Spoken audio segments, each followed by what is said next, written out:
web channel ကိုပြန်လည်ကြည့်လိုက်ပါတယ်ကျွန်တော်တော့အခုဒီမှာခုကတည်းက service နဲ့အကြောင်းအရာတွေကတော့ style နဲ့လို့ခေါ်တဲ့ကျွန်တော်တို့ဒီဖုန်းပေါ်မှာ tablet ဖုန်းပေါ်မှာရေးဘောပင်လေးတစ်ချက်ပြောပြပါတယ်အလွယ်ကူဆုံးနည်းဒီနည်းကိုကျွန်တော်တစ်ချက်ပြောပြပါတယ်ဒီဟာလေးမသိစခင်မှာကျွန်တော်ရဲ့ channel လေးကို subscribe လုပ်ရသေးဆိုတော့ subscribe လေးနေပြခဲ့ပါဦးပြီးတော့ကျွန်တော်တင်ပြဗီဒီယိုတွေအကုန်လုံးကိုလည်းအကုန်လုံးတင်တဲ့အချိန်တိုင်းကြည့်နိုင်မှုအတွက်ဒီမှာရှိတဲ့ခေါင်းလေးလည်းနှိပ်ပေးခဲ့ပါဦးဗျာမရှင်းတာရှိရင်နောက်မှတစ်ခုခုပြောချင်တာများရှိရင်လည်းကျွန်တော်မှရေးပေးခဲ့ပါဦးဗျာပြီးတော့ကျွန်တော်စီစဉ်လေးကိုစလိုက်ကြအောင်ဗျာကျွန်တော်ဗီဒီယိုလေးကိုကြည့်လိုက်ကြအောင်ပါဒါကျွန်တော်ဘောပင်လေးပါယူဘောပင်လေးပါဗျာ line ဘောပင်လေးပါထိတ်ကိုဖြုတ်ပါတယ်ကျွန်တော်ပြီးတော့မင်းချောင်းလေးကိုလည်းထုတ်လိုက်ပါတယ်ဒီဘောပင်ရဲ့ထိတ်မင်းချောင်းပေါက်နေရာမှာကျွန်တော်တို့ကနားချက်တောင်လေးကို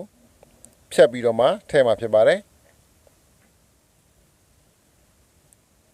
နားချက်တောင်လေးဖြတ်လိုက်ပါမယ်အရင်ကနေကပ်ပြီးတော့ဖြတ်ပါတယ်နားချက်တောင်မှာပါတဲ့ပိုက်နဲ့ကျွန်တော်ဒီအပေါက်နဲ့ကွက်တိပါပဲ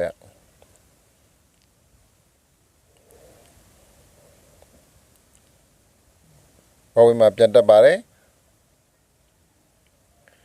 ပြီးတော့ကျွန်တော်တို့ကဒီမှာ test screen တွေမှာ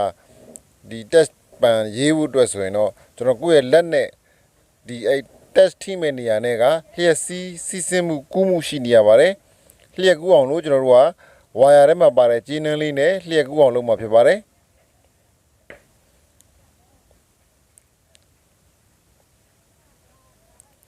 အဲ့တော့ကျွန်တော်တို့ကြေးနှန်းလေးပါ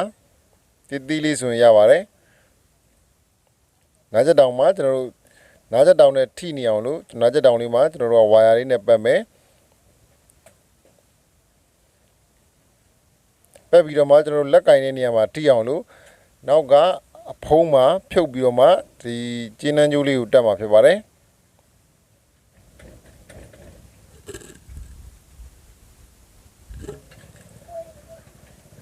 ခက်တင်းတင်းလေးတက်တာကောင်းပါတယ်ရော့နေရင်ကျွန်တော်ပြတ်သွားတယ်လို့ပါ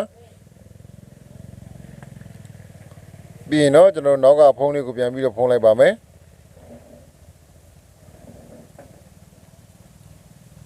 ဒါဆိုရင်ကျွန်တော်တို့ရပါပြီဒါပေမဲ့သုံးလို့မရသေးပါဘူးဒီမှာလျှက်စီးကူးတဲ့ကျင်းနှန်းလေးနဲ့ဂွန်းလေးပါ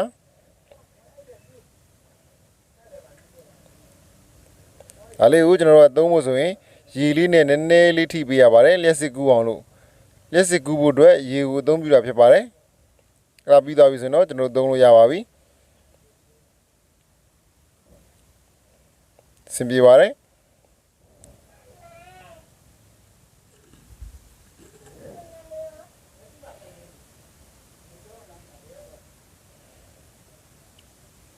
ဒါဆိုရင်သွားလျာကိုတည်သွားလို့ရတဲ့ဘောပင်လေး Stylus ဘောပင်လေးရပါပြီ။နံပါတ်3ကတော့ကျွန်တော်တို့ရိုးလေးပဲ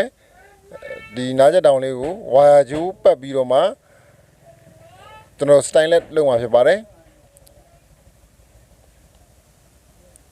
ဆိုတော့ကဝါယာလေးတစ်ပင်ဝါယာထဲကနေပြီးတော့မှကျွန်တော်တို့ကျင်းနှန်းလေးတစ်ပင်ထုတ်လိုက်ပါတယ်ဒါလည်းစောကအတိုင်းပါပဲ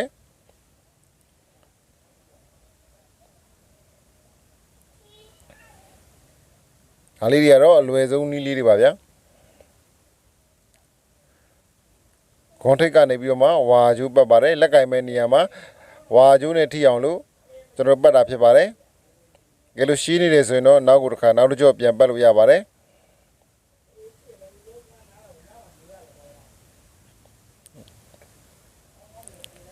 ကျွန်တော်ဒါဆိုရင်ရပါပြီ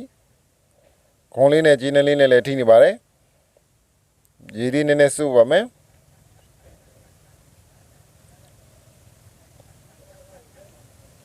ဒါလည်းလွယ်လွယ်ကူကူသုံးပြလို့ရပါတယ်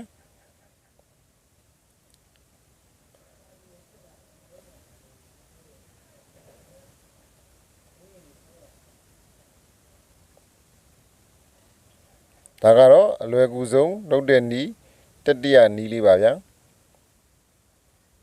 နောက်တစ်နည်းကတော့နံပါတ်2ပါသဘောတရားတော့ဒါပါပဲကျွန်တော်တို့လျှက်စစ်စည်းကူးမှုနဲ့ ကျွန်တော်တို့ဒီ screen ကို touch လုပ်မဲ့ဟာနဲ့လျှက်စစ်စီကူအောင်လုပ်ပေးထားတာပါပဲအဲ့တော့ဒီတစ်ခါလဲကျွန်တော်တို့ကဇာကနာလေးကိုအသုံးပြုပြီးတော့မှလုပ်ပြမှာဖြစ်ပါတယ်ဒါကတော့ရိုးရိုးရှင်းလေးပါဇာကနာထိပ်မှာကျွန်တော်တို့နားချက်တဲ့နားချက်တောင်ခွန်းလေးကိုကျွန်တော်တက်လိုက်ပါတယ်တက်ပြီးတော့မှကျွန်တော်တို့ကိုင်းလို့ကောင်းအောင်ကျွန်တော်တို့ကကျွန်တော်တိတ်ကလေးနဲ့တင်းနေအောင်ပတ်ပါမယ်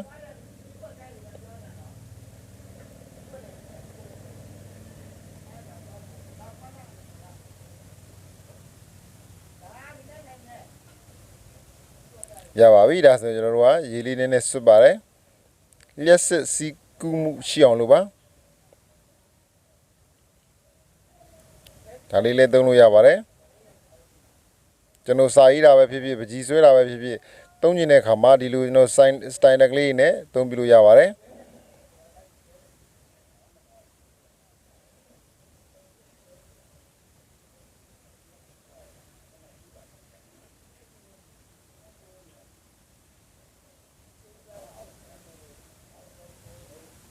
ဒါကတော့ဒုတိယမြောက်နီးလေးပါပထမဆုံးနီးနံပါတ်1ဒါကတော့ကျွန်တော်တို့ဘောပင်တစ်ဖက်ကဘောပင်နေနဲ့သုံးမယ်တစ်ဖက်ကစတိုင်လက်နေနဲ့သုံးမှာဖြစ်ပါတယ်ဒီနေရာမှာတော့ကျွန်တော်တို့ကအလူမီနီယံတိတ်ကိုသုံးမှာဖြစ်ပါတယ်အလူမီနီယံတိတ်ကိုကျွန်တော်တို့ဒီကိုသုံးမဲ့ဘောပင်ရဲ့အရှည်တိုင်းဖြတ်ပါတယ်ဒါတော့တပည့်တိတ်ပါတပည့်တိတ်ကိုကျွန်တော်တို့ကဒီ screen နဲ့ test ထိမဲ့နေရာပေါ့ဒီ screen နဲ့ထိမဲ့နေရာမှာကျွန်တော်တို့ကနည်းလေးမားမနေအောင်လို့ဣနေအောင်လို့ကျွန်တော်တို့ကဂျားငါဖြစ်နေထည့်တာဖြစ်ပါတယ်ကျွန်တော်တပည့်တိတ်သုံးမဲ့နဲ့တခြားဟာတစ်မျိုးမျိုးလည်းထည့်သုံးလို့ရပါတယ်အဲ့ဒီအပေါ်မှာကျွန်တော်တို့ကဒီအလူမီနီယံတိတ်ကလေးကပ်ပါတယ်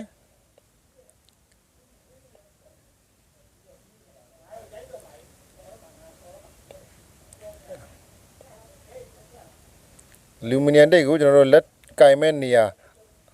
အထိရအောင်ကျွန်တော်လုပ်ပါမယ်လက်မှာပဲဘယ်လိုပဲကင်လက်မှာရှိတဲ့အသားနဲ့ထိအောင်လို့ကျွန်တော်တို့ခက်ရှည်ရှည်လေးလုပ်တာဖြစ်ပါတယ်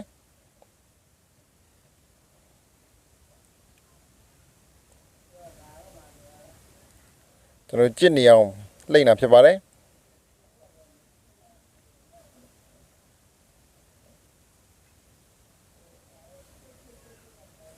ရပါပြီဒါဆိုရင်ကျွန်တော်ဒါကတော့ရေစွတ်စရာလည်းမလိုဘူးခွန်လည်းမပါပါဘူးဒီတိုင်းသုံးရုံပါပဲကျွန်တော်တို့တစ်ဖက်ကကျွန်တော်တို့စာရေးဖို့ဘောပင်မှင်ပါမယ်တစ်ဖက်ကကျွန်တော်တို့ကဒီဖုန်းမှာရေးဖို့အတွက် stylus ဒီ test sensor ပါမယ်ပေါ့အဲ့မှာစာရေးကြည့်ပါမယ်ရေးလို့ရပါတယ်ပကြီးဆွဲတဲ့အခါမှာလည်းအဆင်ပြေပါတယ်ကျွန်တော်လောက်ရတာလွယ်ကူပြီးတော့မှအသုံးတဲမဲ့နီးလေးတွေကျွန်တော်တို့တင်ဆက်ပေးရဖြစ်ပါတယ်